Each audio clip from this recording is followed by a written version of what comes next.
Shorthand English Senior, May 1984. Ready? Start. Mr. Speaker, sir, this kind of resolution is coming for the second time in this House. In the year 1977, a similar resolution was brought before this very House, and the Minister for Law then argued against the resolution, saying that it was not practicable and that it could not be implemented because of the size of this country. He also stated that there were many problems facing the country and that the implementation of such a policy will require large sums of money. He estimated the expenditure at rupees 800 crores for the provision of unemployment allowance. That was the main reason why he rejected the proposal, even though he was sympathetic in his approach to the problem. I think the same reason may be given by the Labour Minister in his reply to the debate. I support this resolution because everyone knows that the problem of unemployment is very great in this country. It is the duty of the government to solve the problem. The government will always say that there are not sufficient resources, and if this responsibility is placed on the government by a suitable amendment to the constitution, the government will have to accept it.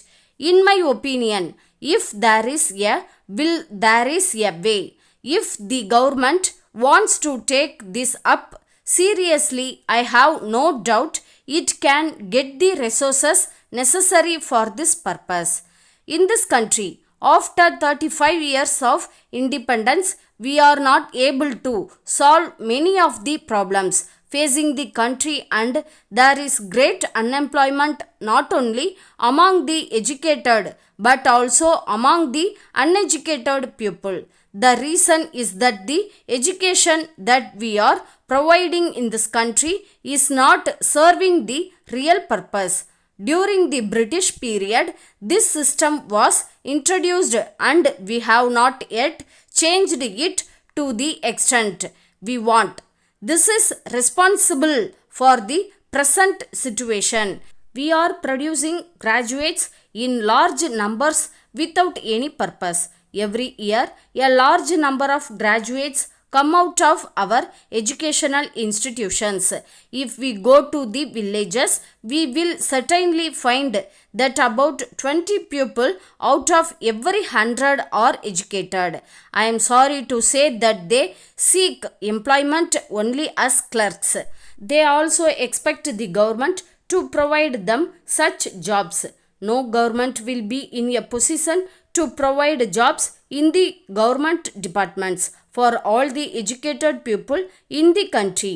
Any political party may say that it will provide employment to all, but after coming to power, it will find that it is not possible. In my opinion, it will be very difficult for any party to provide employment to all the people unless there is a great change in the educational system which was introduced a long time back. In this connection, my request to the government is this. Of course, it is not in the hands of the Labour Minister, but I request him to impress on the Educational Minister about the necessity to make a change in the scheme of education provided to the pupil. One of the reasons for the fall in the standard of education is that our young men do not benefit at all from the education which is now provided in our educational institutions.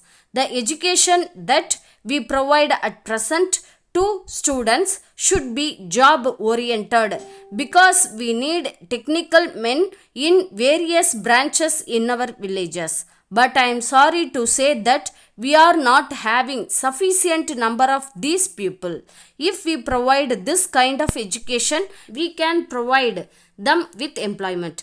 Letter dated 20th June 1980 from Kumaran and Sons, Madras, to Messrs. Gopal and Brothers, Madurai. Dear Sirs, Kindly refer to your enquiry of the 10th instant regarding our new product advertised last week. As you are aware, we are specializing in the manufacture and sale of the said product.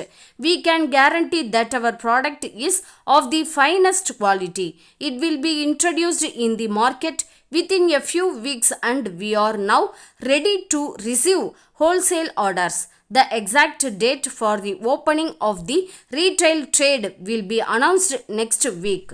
We have decided to give this commodity considerable publicity and we have already launched our publicity campaign in all the leading newspapers in the country. At the same time, we are also planning to vigorous press and poster campaign so that the name of our product becomes well known to the public by the time the retail trade is started. We purpose to publish our advertisements in several English and Tamil papers throughout the country. We enclose here with details of advertisement materials that will be supplied free to those who stock our product and also copies of the leaflets that will be distributed to the public. They contain information about the uses and advantages of our product. Our representative will show you sample packets and take advance orders. We would welcome your valuable suggestions for making our advertisement campaign a success. Yours faithfully.